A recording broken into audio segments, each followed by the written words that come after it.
بسم اللہ الرحمن الرحیم۔ السلام علیکم۔ پروگرام الکلام میں خوش آمدید۔ میں ہوں آپ کا ہوسٹ محمد شعیب رضا۔ ناظرین کرام، پروگرام کے پہلے حصہ میں ہم قرآن کریم کی کچھ آیات کو سمجھنے کی کوشش کرتے ہیں اور دوسرے حصہ میں کچھ بہت اہم سوالات کو پروگرام کا حصہ بناتے ہیں۔ حسب سابق ہمارے ساتھ شریک گفتگو ہیں جناب محمد امانت رسول صاحب۔ امانت صاحب، بہت شکریہ آپ کے وقت کا۔ میری معاونت کے لیے موجود ہیں شارق رسول۔ شارق، تھینک یو سو مچ۔ ناظرین کرام، آپ کی سکرین پہ ہمارا واٹس ایپ نمبر آ رہا ہوگا، آپ اپنے سوالات ہمیں بھیج سکتے ہیں، ہم آپ کے سوالات کو ضرور ایڈریس کریں گے۔ امانت صاحب، گزشتہ جو پروگرام تھا، کل کا جو پروگرام تھا، اس میں ہم نے بات کی تھی حضرت لوط علیہ السلام کا جو واقعہ سورۃ الاعراف میں بیان ہوا ہے اس پہ۔ آج آپ بتائیے گا کہ اس واقعہ کے بعد اگلا واقعہ قرآن کریم میں جو سورۃ الاعراف ہے اس میں کون سا بیان ہو رہا ہے؟ بسم اللہ الرحمن الرحیم۔ حضرت لوط علیہ السلام کی قوم کے بیان کے بعد اب ذکر ہوتا ہے حضرت شعیب علیہ السلام کی قوم کا۔ سب سے پہلے آپ کی قوم کا مختصر تعارف اور پھر کل انشاءاللہ قرآن کی روشنی میں ہم گفتگو کریں گے۔ قرآن مجید نے ان کو اصحاب المدین بھی کہا ہے اور اصحاب الایکہ بھی کہا ہے۔ اب یہ قوم کہاں پر موجود تھی اور ان کو مدین یہ کیوں کہا گیا؟ کہا جاتا ہے کہ مدین در حقیقت یہ قبیلہ تھا، اور مدیان حضرت ابراہیم علیہ السلام کی جو تیسری بیوی تھی، جس کا نام تورات کے مطابق قطورہ آتا ہے، اس سے 6 بیٹے پیدا ہوئے حضرت ابراہیم علیہ السلام کے۔ ان میں سے ایک بیٹے کا نام مدیان تھا، اور یہی مدیان پھر عربی زبان میں مدین بن جاتا ہے، اور جن میں حضرت شعیب علیہ السلام پھر مبعوث ہوئے تھے، اور انہی کو پھر بنی قطورہ بھی کہا جاتا ہے۔ قرآن مجید نے وَإِنَّهُمَا لَبِإِمَامٍ مُبِينٍ فرمایا ہے، یعنی 2 قومیں، انہما سے مراد، ہما سے مراد 2 قومیں۔ اب یہ کون ہے؟ ایک جو بیان کیا جاتا ہے، ایک رائے یہ ہے کہ اس سے مراد قوم لوط ہے اور یہ قوم مدین ہے۔ یہ کھلی شاہراہوں پر یہ موجود تھے، کھلی شاہراہوں پر۔ اب یہ کھلی شاہراہوں پر کیوں موجود تھے اور کیا اس کا محل وقوع بنتا ہے، اس پہ ہم آگے جا کر بات کرتے ہیں۔ اب یہ جو مقام ہے وہ یہ ہے کہ بحر قلزم کی جو شاخ عرب اور جزیرہ نمائے سینا کے درمیان گزری، اس کے کنارے مدین کا قبیلہ آباد تھا۔ چونکہ یہ مقام شام، افریقہ اور عرب کے تجارتی قافلوں کا نقطہ اتصال تھا، یعنی یہ وہ نقطہ تھا جہاں پر، یہ وہ مقام تھا جہاں پہ یہ سب اکٹھے ہو جاتے ہیں، یعنی جتنے بھی تجارتی قافلے گزرتے ہیں وہ یہاں سے گزر کر جاتے تھے۔ اس لیے تجارت کے مبادلہ کی بڑی منڈی یہ بن گئی تھی، یعنی ادھر سے شام کے قافلے، ادھر سے افریقہ کے قافلے، ادھر سے عرب کے قافلے، وہ ان سب کا جو جنکشن تھا وہ یہ پوائنٹ بن گیا۔ تو لہٰذا اس وجہ سے یہ قوم بڑی خوشحال ہو گئی تھی۔ قرآن مجید میں بھی اس بات کو بیان کیا گیا کہ حضرت شعیب علیہ السلام نے اس قوم کو کہا تھا، یعنی اپنی قوم کو، کہ انی اراکم بخیر، کہ بے شک میں تم کو خوشحال دیکھتا ہوں مال کے ساتھ۔ چونکہ خیر کا لفظ قرآن مجید میں مال کے لیے بھی استعمال ہوا، وَإِنَّهُ لِحُبِّ الْخَيْرِ لَشَدِيدٌ، کہ انسان مال سے بہت شدید محبت کرتا ہے۔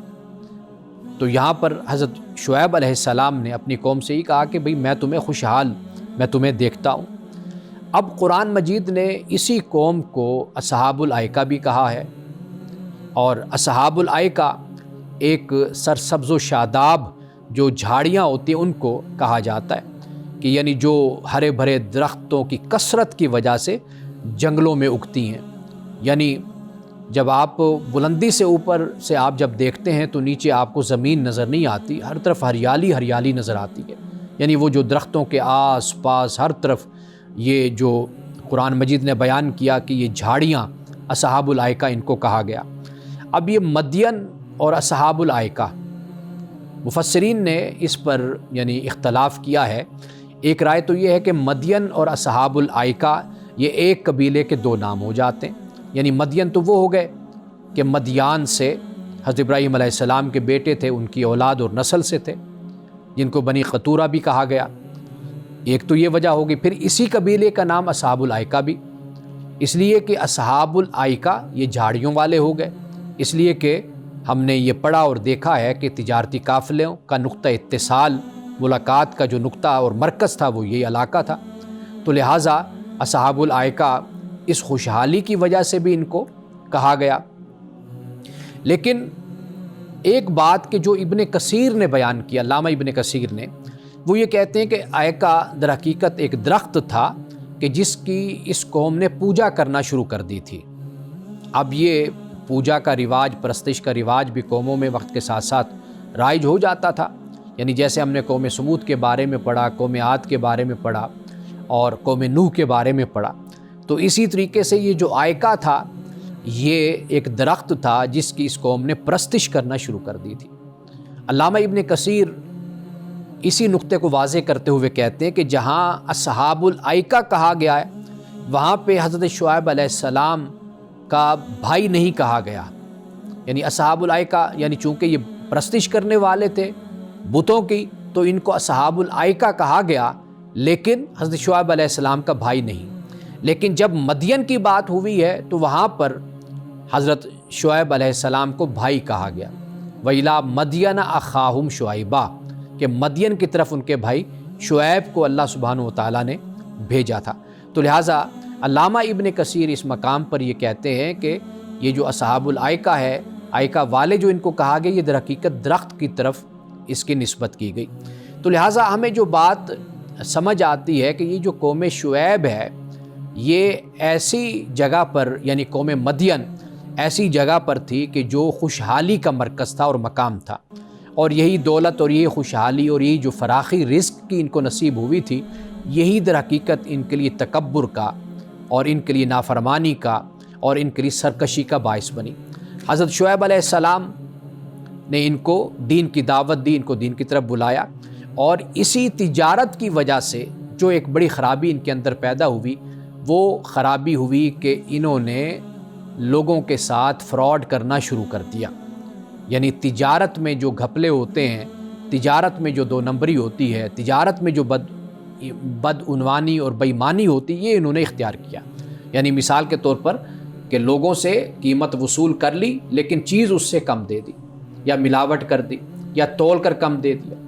تو یہ ایسی برائی اس قوم کے اندر تھی، یعنی سب سے پہلے تو اللہ کی نافرمانی، یعنی اللہ کے ساتھ کسی کو شریک ٹھہرانا، اللہ کی عبادت نہ کرنا، سرکشی کا راستہ اختیار کرنا، رسول کا انکار کر دینا، اور پھر جو اخلاقی اور اجتماعی خرابی ان کے اندر پیدا ہوئی، چونکہ یہ تاجر قوم تھی تو لہٰذا ان کے اندر یہ بے ایمانی پیدا ہو گئی، تو یہ بھی ایک وجہ بنی خدا کے عذاب کے اترنے کی، اور یہ سبب بنا اس بات کا کہ اللہ نے پھر ان پر اپنی ناراضگی کو عذاب کی صورت میں نازل کیا۔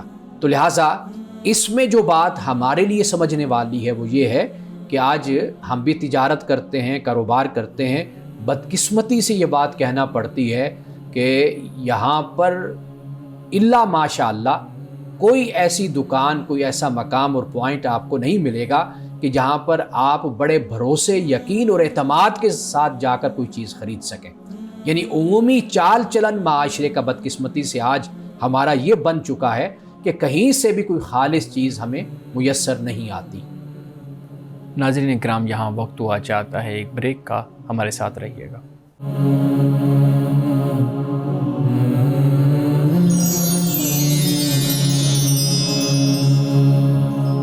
ویلکم بیک ناظرین، ہمارے صاحب حضرت شعیب علیہ السلام کی قوم کا ذکر ہو رہا ہے۔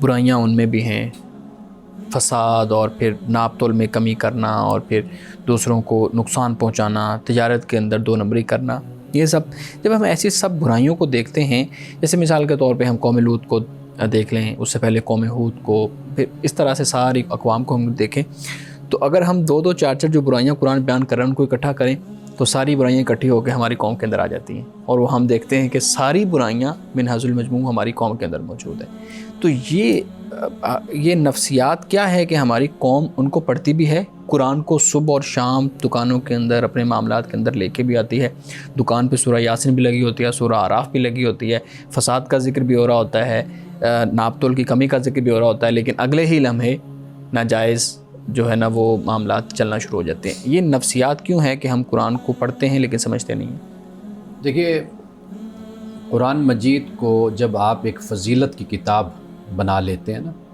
اور وظیفے کی کتاب بنا لیتے ہیں، تو پھر وہاں پر یہی صورتحال پیدا ہوتی ہے جو ہمارے ہاں ہوتی ہے کہ ہم قرآن مجید کو اگر پڑھتے رہیں، اس کا ترجمہ پڑھیں، اس کو سمجھیں، تو یہ ہو ہی نہیں سکتا کہ ہمارے دلوں کی سیاہی نہ دھلے، ہمیں تزکیہ نفس حاصل نہ ہو. قرآن مجید کی اپنی ایک تاثیر ہے اور ایک اثر ہے قرآن مجید کا جو انسان کی شخصیت پر قرآن ڈالتا ہے. تو چونکہ ہمارے ہاں جو آپ بدعنوانی کی بات کر رہے ہیں یا ملاوٹ، یہ سب کچھ، اس کی ایک بنیادی وجہ یہی ہے کہ قرآن پاک ہم سمجھتے نہیں ہیں اور سمجھ کر پڑھتے بھی نہیں ہیں، اور ہم نے یہ ذہن میں بٹھا لیا کہ اس کو ہم نے دکان میں لگا لیا تو سورۃ رحمان چلتی رہے گی، تو اس سے ہمیں برکت حاصل ہوگی، گاڑی میں ہوں گے تو سفر کی جو صعوبتیں ہیں، کوئی تکلیف، کوئی بڑا حادثہ، اس سے اللہ تعالیٰ ہمیں بچا لے گا، چونکہ قرآن ہم نے اپنی گاڑی میں لگایا ہوا ہے. ایک تو یہ بات ہوگی. دوسری بات یہ ہے کہ بدقسمتی سے آپ ممبر و محراب سے بھی اٹھنے والی آواز سنیں نا، تو آپ کو وہ آواز بھی فضیلت پر مبنی ملتی ہے. یعنی کبھی قوم کو اس طرف راغب نہیں کیا گیا کہ آپ قرآن تھوڑا سا پڑھیں لیکن قرآن پاک کو سمجھیں. اللہ تعالیٰ نے قرآن کو نازل کیا ہے تو یہ قرآن تدبر تفکر کے لیے ہے، ذکر کے لیے ہے، نصیحت کے لیے. آپ آواز نہیں سنیں گے، آپ یہ آواز ضرور سنیں گے کہ اتنے قرآن اگر آپ پڑھ لیں تو آپ کو اتنا درجہ ملے گا اور جنت میں آپ کا یہ مقام ہوگا. آپ کے جو دنیا سے چلے گئے، وفات پا گئے، ان کی بخشش ہو جائے گی، مغفرت ہو جائے گی. آپ کی جنت میں اتنے درخت لگ جائیں گے. یہ چیزیں آپ علماء سے، خطباء سے، آپ ممبر و محراب سے یہ آوازیں آپ سنیں گے جب تک قوم کو عمل کی طرف راغب نہیں کیا جاتا. یعنی آپ دیکھیے کہ 5% بھی عمل قوم میں آپ کو نظر نہیں آئے گا، لیکن فضیلت کو جب آپ دیکھیں گے تو 95% آپ کو وہاں پر نظر آئے گا. یعنی جو ایک خالی خولی دعوے ہیں، اعلان ہیں اسلام کے ساتھ، مسلمان ہونے کے، وہ آپ کو 95% میں، 96% میں نظر آئیں گے. لیکن جب آپ عمل کی طرف دیکھیں گے تو عمل میں آپ دیکھیں گے کہ یعنی 5% بھی میں نے بہت زیادہ بول دیا، یعنی اس سے بھی کم درجے کی صورت ہمارے ہاں بن جاتی. تو لہٰذا عمل کی طرف راغب کرنا، اللہ نے کتاب نازل کی، اس کو سمجھ کر پڑھیں. اسی طرح علماء، خطباء کی ذمہ داری ہے کہ وہ عمل کی بات ٹو دا پوائنٹ لوگوں کو بتائیں. یہ جو فضیلتوں کا اور تسبیحوں کا اور وظیفوں والا اسلام بتاتے ہیں، اس کی وجہ سے لوگوں میں عمل کی اصلاح کا جذبہ جو ہے وہ ان کے اندر پیدا نہیں ہوتا.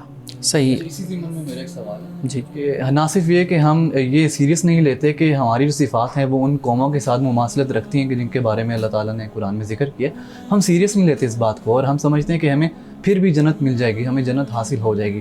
تو ہم کیسے اس بات کو سیریس میں اس بات کو سمجھیں کہ اللہ تعالیٰ نے ہمیں بھی اکاؤنٹیبل ٹھہرانا ہے اور ہم بھی جہنم میں جا سکتے ہیں بجائے اس کے کہ ہم مسلمان ہیں. دیکھیے، جیسے میں نے شروع میں کہا نا کہ قرآن مجید سے جب ہمارا ایک تعلق بنتا ہے، ہم قرآن مجید کو پڑھتے ہیں، قرآن مجید ہمارے تمام ان نظریات کو مٹا دیتا ہے، ختم کر دیتا ہے، جواب دیتا ہے جو نظریات ہم اپنے قائم کرتے ہیں.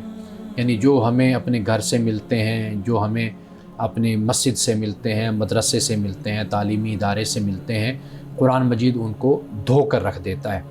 تو قرآن مجید بنیاد ہے اس بات کی کہ ہم مسلمان ہیں. ہم مسلمان کیوں ہیں؟ ہم اس کتاب پر ایمان رکھتے ہیں، اور یہ کتاب ہدایت ہے جس سے ہمیں رہنمائی حاصل ہونی ہوتی ہے.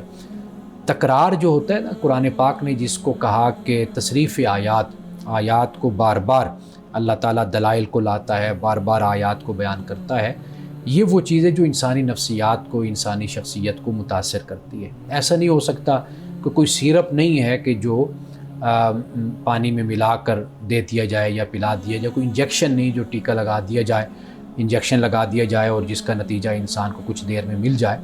یہ پڑھنے سے اس کا تعلق ہے، اور گریجولی انسان جو ہے جیسے علم میں آگے بڑھتا چلا جاتا ہے، اسی طرح انسان اپنے آپ کو کردار اور اخلاق میں بھی بہتر کرتا چلا جاتا ہے. آج ہمارے صاحب، آپ نے کہا کہ دکان کے اندر قرآن پاک رکھنے سے، گاڑی کے اندر قرآن پاک رکھنے سے اس کا کوئی فائدہ نہیں ہوگا. تو آپ پھر ہم دیکھتے ہیں کہ ہمارے ہاں جو لوگ تعویذ اپنے گلے میں ڈالتے ہیں بازو پہ باندھتے ہیں، ہاتھوں میں وہ انگوٹھیوں کے اندر اس کو خاص طرح سے جو ہے نا وہ پہن لیتے ہیں، تو پھر ان کا بھی کوئی فائدہ نہیں ہوگا؟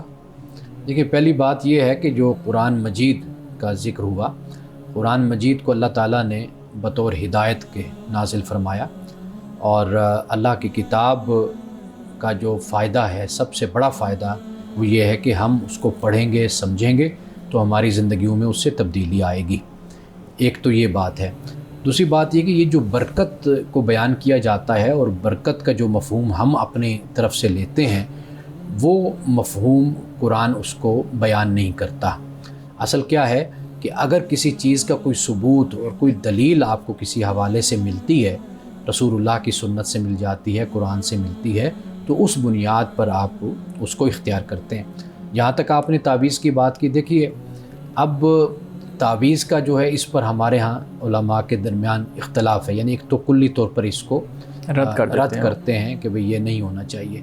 بعض جگہوں پر یہ کہا جاتا ہے کہ اگر کوئی چیز جو رسول اللہ نے بیان کی ہے، اگر وہ کوئی لکھ کر کسی کو دے دیتا ہے تو وہ رسول اللہ کی ایک سنت اور ایک طریقہ ہے کہ جو آپ نے کبھی کسی کو لکھ کر دے دیا کسی کاغذ پر، کسی جگہ پر، تو اس سنت پر عمل کرتے ہوئے ہم اس کو اختیار کر لیتے ہیں کہ اللہ تعالیٰ چونکہ رسول اللہ نے ایسے کیا تو لہٰذا ہم اس کو ایسا کر رہے ہیں۔ لیکن اس کو اس طریقے سے رواج دے دینا کہ بالکل قرآن کی کتاب ہی کو بطور وظیفے کے استعمال کرنا اور اس کو بطور وظیفے کے کتاب بنا لینا، یہ چیز ناپسندیدہ ہے، اور یہ امت میں کبھی اس کو اختیار نہیں کیا گیا۔ اسی سے متعلق ایک اور سوال بھی ہے۔ ہم عام طور پہ دکانداروں کو جب دیکھتے ہیں تو وہ جب سب سے پہلا گاہک کوئی شخص ان کے پاس آتا ہے تو وہ ان سے تکرار نہیں کر پاتا، یعنی دکاندار سے کوئی تقاضا نہیں کر پاتا کہ پیسے تھوڑے کر دیں یا کم کر دیں، یا سم ٹائم وہ یہ کہتا ہے کہ اچھا میں بھول گیا پیسے تو یہ ادھار کر لیں۔ تو اس پہ پھر ہم یہ کرتے ہیں، دکاندار یہ کہتے ہیں کہ جی پہلا گاہک ہی اس طرح کا آیا تو اس لیے اب منحوسیت پھیل گئی، اب سارا دن میرا اس طرح کا گزرے گا۔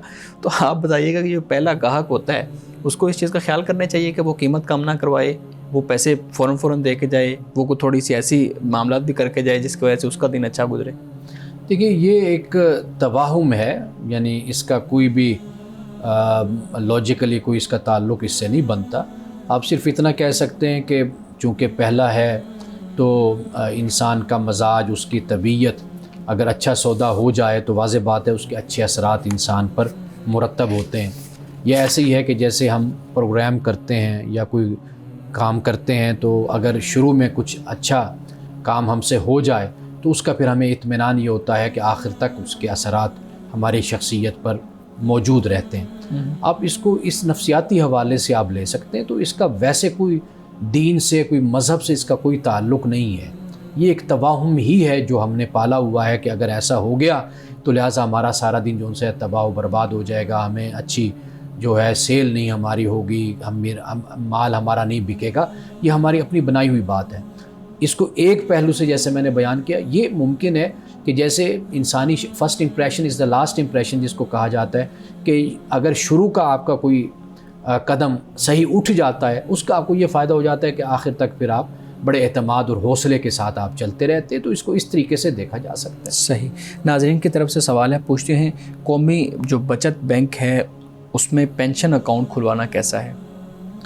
دیکھیے، آپ اس وقت جو صورتحال ہمارے ملک میں ہے وہ یہ ہے کہ جو لوگ ساری زندگی محنت کرتے ہیں، مزدوری کرتے ہیں، ان کو پھر آخر میں پیسے کچھ ملتے ہیں اور پھر ان کی پینشن ہوتی ہے۔ اب وہ جو ان کو اکٹھا سرمایہ ملتا ہے، پاکستان میں وہ کسی اور کو دے دیں تو وہ تو 2-4-6 مہینے اس کا منافع دیتا ہے، لیکن پھر اس کے بعد سب کچھ ختم ہو جاتا ہے۔ یہ جو اماؤنٹ ہے اس میں جمع کروا دیتے ہیں لوگ کہ بھئی چلیں اس سے ہمیں کچھ فائدہ حاصل ہوتا رہے۔ کیوں؟ اس لیے کہ اگر اسی اماؤنٹ کو کسی اور جگہ کریں گے تو سب کچھ ختم ہو جائے گا، اور ہیں بھی بوڑھے لوگ ہیں، اب وہ کچھ اوپر کر بھی نہیں سکتے۔ تو ایک بامر مجبوری تو ہم یہ کہہ سکتے ہیں کہ آپ اس میں آپ جمع کروا دیں۔ اور خاص طور پر ایک زمانے میں پی ایل ایس اکاؤنٹ کی بات کی جاتی تھی کہ یعنی یہ وہ اکاؤنٹ ہے کہ جس میں نفع اور نقصان آپ کا ساتھ چلتا ہے۔ اگر اس میں ایسی صورت موجود ہے تو وہ اس میں کروا دیں تاکہ ان کا مال جو ہے، پیسہ ہے، وہ محفوظ بھی رہے، اور وہ بڑھاپے میں لوگوں کے محتاج نہ ہوں اور در در کی ٹھوکریں نہ کھائیں۔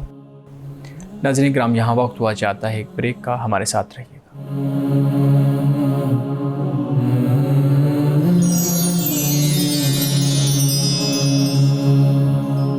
پروگرام میں ایک دفعہ پھر خوش آمدید۔ امان صاحب، رمضان کے ایام چل رہے ہیں اور ہمارے ہاں شب قدر پہ ہم نے کل کے پروگرام میں بھی کچھ گفتگو کی تھی۔ ہمارے ہاں بہت سے نوافل وہ صفحے پہ فوٹو کاپیاں کروا کے ہمارے مساجد میں رکھے جاتے ہیں، گھروں میں تقسیم کیے جاتے ہیں کہ اتنے نوافل پڑھیں گے تو آپ کا اتنے گناہ معاف ہو جائیں گے، اتنے نوافل پڑھیں گے تو آپ کی یہ حاجت پوری ہو جائے گی۔ آپ بتائیے گا کہ جو شب قدر کی جو مخصوص نماز یا مخصوص نوافل ہیں، یہ رسول اللہ صلی اللہ علیہ وسلم سے ثابت ہے؟ حدیث میں جو الفاظ آتے ہیں نا، وہ قیام کے، من قامہ کے الفاظ بھی آتے ہیں، قیام کے الفاظ بھی آتے ہیں۔ تو قیام کیا ہوتا ہے؟ وہ یہی ہوتا ہے کہ آپ رات کو جاگتے ہیں، اب اس جاگنے میں پھر آپ اللہ کی عبادت کرتے ہیں، یعنی نفل آپ پڑھتے ہیں۔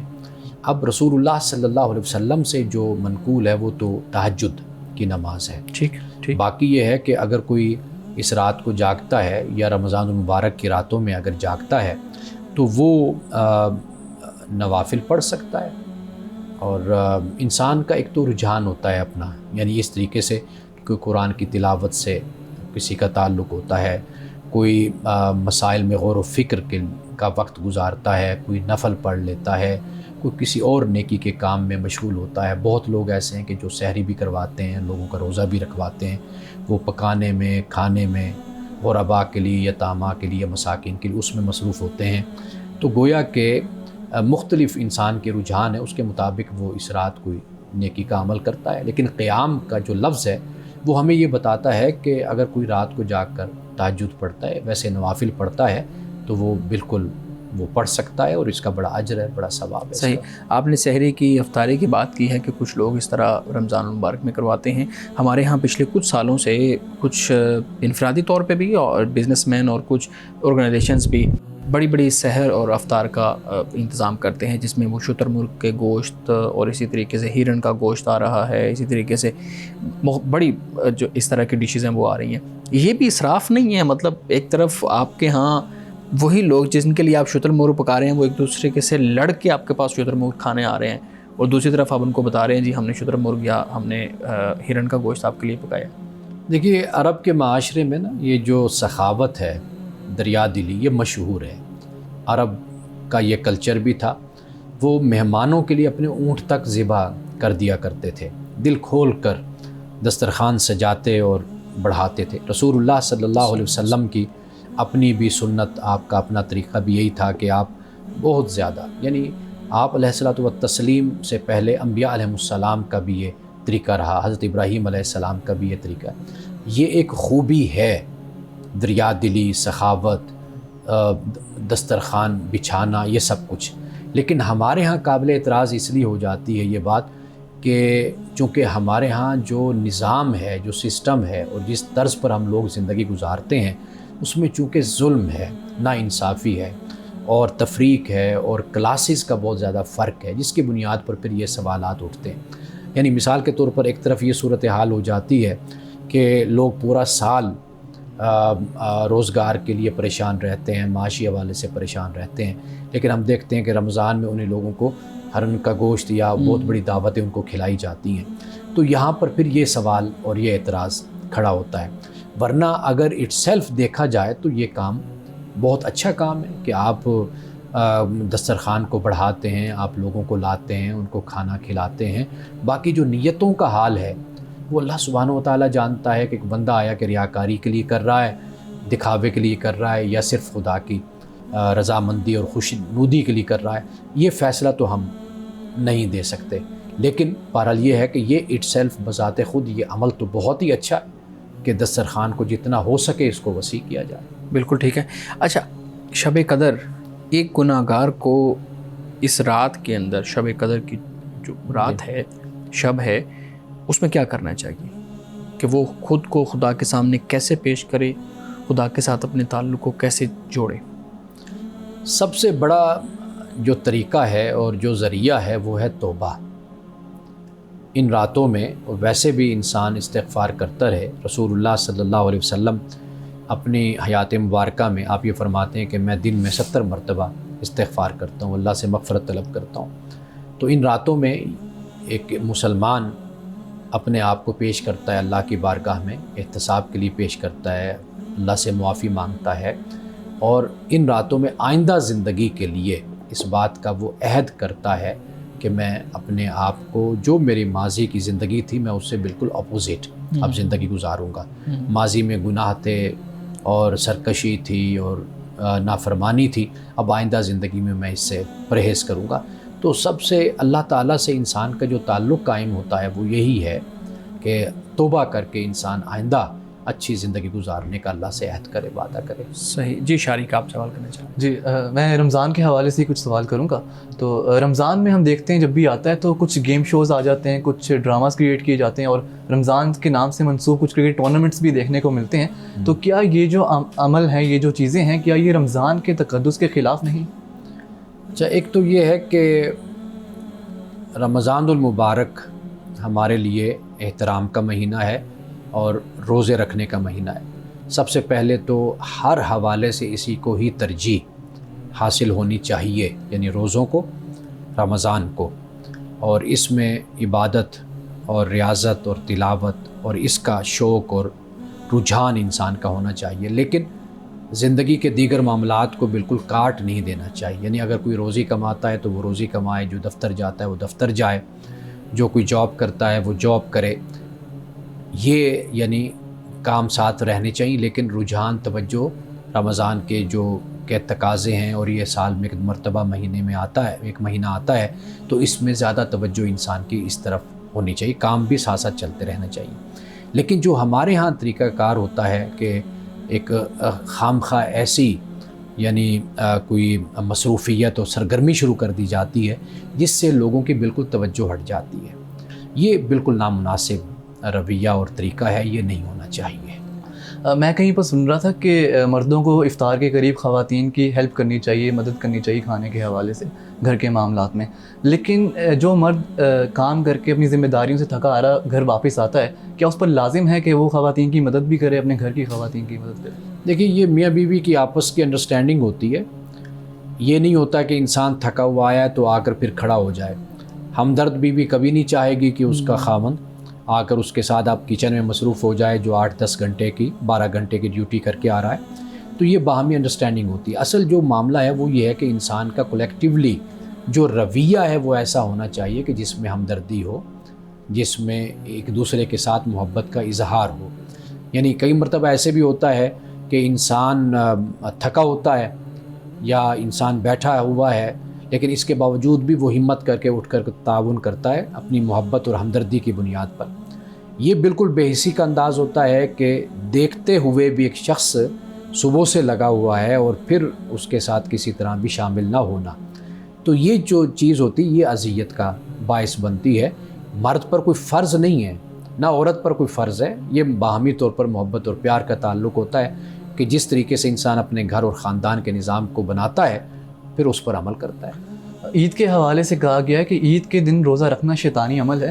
عید کے دن روزہ رکھنا شیطانی عمل کیوں ہے، اور کوئی عید کے دن روزہ کیوں رکھے گا؟ دیکھیے، صرف ہمیں آگاہ کر دیا گیا، خبردار کر دیا گیا ہے کہ بھئی عید کے دن آپ نے روزہ نہیں رکھنا۔ کیوں؟ اللہ تعالیٰ نے اس دن کو ہمارے لیے خوشی کا باعث بنایا، کھانے کا، پینے کا، ایک دوسرے کی طرف جانے کا۔ جیسے عید الاضحیٰ کا دن ہوتا ہے، قربانی ہوتی ہے، گوشت۔ اب یہ دیکھا جاتا ہے نا کہ باعث ثواب کون سا عمل ہے۔ اللہ تعالیٰ ہمیں جو حکم دیتا ہے وہ ہمارے لیے قابل ترجیح وہ بات ہے۔ اللہ جب کہتا ہے کہ روزہ نہ رکھو تو ہم نے نہیں رکھنا، جب اللہ کہتا ہے کہ روزہ رکھو تو ہم نے روزہ رکھنا ہے۔ تو ہم اللہ کے حکم کے پابند ہیں۔ اللہ کے حکم میں ہی در حقیقت اجر اور ثواب ہے۔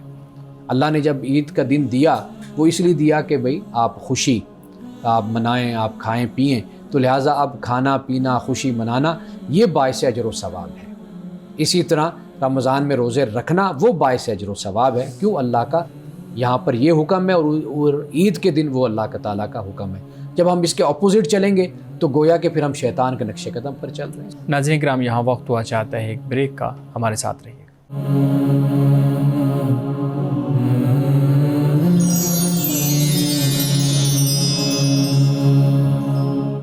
پروگرام میں ایک دفعہ پھر خوش آمدید۔ امان صاحب، روزہ تزکیہ نفس کا ذریعہ کیسے بنتا ہے؟ روزہ تزکیہ نفس کا ذریعہ ایک تو اللہ کا حکم، اس کی پیروی اور اس کے مطابق بھوک اور پیاس کو برداشت کرنا۔ ایک تو خدا کے حکم کو جب بھی بندہ بجا لاتا ہے تو تزکیہ نفس انسان میں پیدا ہوتا ہے۔ دوسری بات یہ ہے کہ جب انسان اپنے اوپر کچھ پابندیاں عائد کرتا ہے، یعنی جیسے ہم دیکھتے ہیں کہ بھوک اور پیاس سے جب کہ وہ جائز ہے کھانا اور پینا، روزے کی حالت میں انسان اس سے باز آ جاتا ہے، شادی شدہ آدمی ازدواجی تعلق سے رک جاتا ہے۔ یہ جو انسان کا رک جانا ہے، یہ در حقیقت انسان کو اللہ کے حکم کا پابند جہاں پر کرتا ہے، وہاں پر یہ کھانے پینے سے اپنے آپ کو جدا کرنا، یہ در حقیقت تزکیہ نفس کا باعث بنتا ہے۔ قرآن پاک نے اسی چیز ہی کو بیان کیا ہے کہ رسول اللہ صلی اللہ علیہ وسلم تشریف لائے تو آپ کی جو بعثت کے مقاصد ہیں ان میں سے ایک مقصد یہ بھی ہے کہ انسان کا تزکیہ کرنا۔ انسان جتنا اللہ کے احکام پر اور عبادات پر عمل کرتا ہے تو اتنا زیادہ انسان اپنے رب کے قریب ہوتا چلا جاتا ہے۔ یہ جو قرب ہے، یہ قرب ہی در حقیقت اس بات کی وجہ اور سبب ہے کہ انسان تزکیہ نفس جیسے جیسے حاصل کرتا ہے، اللہ کے حکم کا اپنے آپ کو پابند بناتا ہے، اتنا انسان زیادہ آگے جڑتا چلا جاتا ہے۔ آخری بات وہ یہ ہے کہ آپ دیکھیے کہ انسان اپنے گناہوں پر یعنی نافرمانی پر بھی قابو پا لیتا ہے، جسے ہم ضبط نفس کہتے ہیں، وہ اسی روزے کے ذریعے سے انسان کو حاصل ہوتا ہے۔ یعنی جتنا انسان گناہ کی علائشوں سے دور ہوتا ہے اور گناہوں سے بچنے کی صلاحیت اور اس کے اندر اہلیت پیدا ہوتی چلی جاتی ہے، اتنا ہی زیادہ وہ تزکیہ نفس کی طرف بڑھتا چلا جاتا ہے۔ صحیح جی، شارق پلیز۔ عید کے حوالے سے کچھ سوالات میں پہلے کر رہا تھا کہ عید کے حوالے سے اللہ اور اس کے رسول کا کیا حکم ہے؟ عید کا دن کس طرح گزارا جانا چاہیے؟ عید کا دن خوشی کا دن ہے، مسرت کا دن ہے۔ اللہ کا حکم یہی ہے، رسول اللہ صلی اللہ علیہ وسلم کی سنت بھی یہی ہے۔ یعنی مثال کے طور پر آپ عید کے روز میٹھا کھاتے تھے، پسند فرماتے تھے، اور پھر یہ ہے کہ جب آپ عیدگاہ کی طرف جا رہے ہیں تو اللہ تعالیٰ کی تسبیح اور اللہ کا نام بلند کرتے ہوئے آپ جا رہے ہیں، اور جس راستے سے جاتے تھے واپس اس راستے کے بجائے دوسرے راستے سے آپ گھر میں آتے تھے۔ تو عید در حقیقت رمضان المبارک میں جو بندہ روزے رکھتا ہے، عبادت کرتا ہے، تو اللہ سبحانہ و تعالیٰ اس کو پھر خوشی کا دن عطا کرتا ہے، جس سے ایک میسج یہ ہے کہ جو بھی اللہ تعالیٰ کے احکام کی پابندی کرے گا، فرما برداری میں وقت گزارے گا، تو اللہ سبحانہ و تعالیٰ اسے ضرور اس کا اجر اور اس کا انعام عطا فرمائے گا۔ دنیا میں اس کا اجر اور انعام جو ایک جو متمثل ہو کر ہمارے سامنے آتا ہے وہ یہی ہے کہ رمضان کے مہینے کے بعد وہ ایک دن جو عید کا ہے وہ ہمارے سامنے آتا ہے کہ اللہ تعالیٰ اس طریقے سے اپنے بندوں کو اجر سے اور انعام سے نوازتا ہے۔ صحیح جی، مجھے اگر اجازت دیں تو میں سوال کر لوں۔ آپ نے تزکیہ نفس کی بات کی تھی نا، ہم دیکھتے ہیں کہ روزہ تزکیہ نفس سکھاتا ہے، قرآن اس چیز کو بیان کرتا ہے، اور سارا دن ہم جب روزے کی حالت میں دیکھتے ہیں تو ہر سٹیپ پہ ہمیں تزکیہ نفس کا جو ہے نا وہ درس ملتا ہے۔ لیکن ہم دیکھتے ہیں کہ مسلم معاشروں میں جو اخلاقی برائیاں ہیں، کرپشن ہے، اس طرح کی چیزیں ہیں، وہ بھی روز بروز بڑھتی جا رہی ہیں۔ اب رمضان کا معاملہ ہے، رمضان جیسے ہی ختم ہوگا تو یہ اپنی پیک پہ یہ برائیاں چلی جائیں گی۔ ایک طرف تزکیہ نفس ہے، دوسری طرف یہ برائیاں ہیں۔ اچھا، ایک تو یہ ہے کہ روزہ کوئی پکڑ کر انسان کا ہاتھ اس کو روک نہیں دیتا۔ انسان تربیت کا محتاج ہوتا ہے، تزکیہ کا محتاج ہوتا ہے، انسان ماحول کا محتاج ہوتا ہے۔ روزہ انسان کو در حقیقت وہ تمام اسباب مہیا کرتا ہے کہ جس کے ذریعے سے انسان اپنی اصلاح کر سکتا ہے، اپنا تزکیہ نفس کر سکتا ہے، اپنے آپ کو ایک بہتر انسان بنا سکتا ہے۔ روزہ در حقیقت ایک مشق ہے، ایک ایکسرسائز ہے جو انسان کو نیکی کی طرف راغب کرتا ہے، انسان کی اصلاح کرتا ہے۔ یہ روزے کا بنیادی طور پہ مقصد ہے۔ دیکھیے، قوموں میں ہمیشہ جو دین کا یہ پہلو، جو عمل کا پہلو ہوتا ہے، یہ آہستہ آہستہ ختم ہوتا چلا جاتا ہے۔ یعنی قومیں پھر جب دین کو، مذہب کو اپنی فضیلت کا، اپنی برتری کا اور دنیا میں اپنے مقام کا ایک ذریعہ بنا لیتی، تو اس کا جو عملی پہلو ہوتا ہے، اصلاحی پہلو ہوتا ہے، وہ ہمیشہ پس منظر میں چلا جاتا ہے، پس پشت چلا جاتا ہے۔ بدقسمتی سے ہم مسلمانوں کے ساتھ بھی یہی کچھ ہوا ہے کہ ہم روزہ رکھتے ہیں، ہم سارے کام کرتے ہیں، لیکن ہم نے ان کاموں کو محدود کر دیا رمضان کی حد تک، اور ہم نے یہ سمجھ لیا کہ ہم نے ان کو کرنا ہے تو ہمیں اس پر اتنا اجر اور اتنا ثواب اور اتنا انعام یہ سب کچھ ہمیں مل جائے گا۔ ہم نے فضیلتوں کا مہینہ اس کو قرار دے دیا، لیکن در حقیقت یہ تربیت کا بھی مہینہ ہے۔ اس کی فضیلت تو اپنی جگہ پر، لیکن جب تک دین کو اس کی روح کے ساتھ نہیں سمجھا جاتا تو اس وقت تک یہ جس طرف آپ اشارہ کر رہے ہیں یہ مسئلہ ایک قوم میں، امت میں رہتا ہے۔ صحیح، تو پھر آپ بتائیں نا کہ کس طریقے سے ایسے اپنی عادت کو پورے سال بھر برقرار اسی طریقے سے رکھا جائے جس طریقے سے عبادات ہیں، جس طریقے سے اخلاقی اقدار کی پاسداری کی جاتی ہے، انسانی حقوق کی پاسداری کی جاتی ہے رمضان کے اندر، اس سب کو باقی 11 ماہ کیسے ہم قائم رکھ سکتے ہیں؟ اس کو قائم رکھنے کا جو طریقہ ہے وہ یہی ہے کہ انسان جو بھی حاصل کرتا ہے رمضان سے اس کو کسی نہ کسی شکل میں تھوڑا بہت اس کو جاری اور ساری اس کو رکھے، کیونکہ یہ جو طریقہ کار ہوتا ہے نا کہ جیسے رمضان گیا تو سب کچھ چلا گیا، اگر رمضان والی کیفیت اور رمضان کا جو معمول ہے واضح بات ہے کہ وہ 11 مہینے نہیں رہ سکتا، لیکن جو انسان نے سیکھا، جو تربیت ہوئی، اس کا کچھ نہ کچھ اثر انسان کی زندگی میں رہنا، یعنی مثال کے طور پر آپ دیکھیے کہ اگر وہ قرآن مجید کی تلاوت رمضان میں ذوق و شوق سے کرتا ہے اور قرآن کا فہم بھی حاصل کرتا ہے تو اس سلسلے کو وہ رمضان کے بعد بھی کسی نہ کسی صورت میں کم از کم اس کو جاری اور ساری رکھے۔ صحیح۔ اگر وہ جاگتا ہے، شب بیداری ہے، تو وہ تھوڑا سا حصہ اس کا باقی راتوں میں بھی رکھے کہ وہ کچھ وقت کے لیے جاگے، عبادت کرے۔ جب یہ تعلق تھوڑی صورت میں بھی اگر قائم رہتا ہے تو اس کے اثرات انسان کی شخصیت پر ضرور ظاہر ہوتے ہیں۔ تو ایک تو یہ فرد کا معاملہ ہو جاتا ہے، دوسرا جیسے پہلے بھی ہم نے کسی پروگرام میں یہ بات بیان کی تھی کہ ہمارے جو اہل علم ہیں، علماء ہیں، مذہبی لوگ ہیں، ان کو انداز فکر اور انداز خطابت بھی بدلنا ہوگا، لوگوں کو اعمال کی طرف اور عملی زندگی کی طرف لانا ہوگا، اور ان کو بتانا ہوگا کہ یہ در حقیقت مقصود ہے کہ تمہاری زندگیوں میں تبدیلی آئے۔ رمضان اللہ تعالیٰ نے اس لیے تمہیں عطا کیا، روزہ اس لیے فرض کیا، نمازیں اس لیے فرض کی تاکہ تمہاری جو معاشرتی اور سماجی زندگی ہے یہ در حقیقت دین اور اسلام پر یہ قائم ہو۔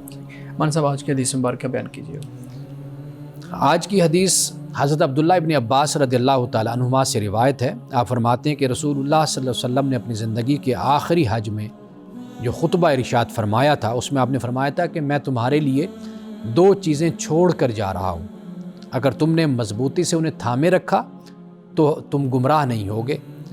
ایک اللہ کی کتاب، اور دوسرا فرمایا کہ اس اللہ کے نبی کا طریقہ، یعنی سنت نبی یہی، اللہ کے نبی کی سنت سب سے پہلے کیا، اللہ کی کتاب، اور دوسرے نمبر پہ اللہ کے نبی کی سنت۔ فرمایا جب تک ان دونوں کو تم تھامے رکھو گے تو تم کبھی گمراہ نہیں ہوگے۔ ناظرین کرام، اس دعا کے ساتھ اپنے پروگرام کا اختتام کریں گے۔ اللہ رب العزت حسن کلام اور تاثیر کلام عطا فرمائے، ہماری زبان کے گروں کو کھول دے اور سننے والوں تک خیر کا پیغام پہنچے۔ اجازت دیجیے، خدا حافظ۔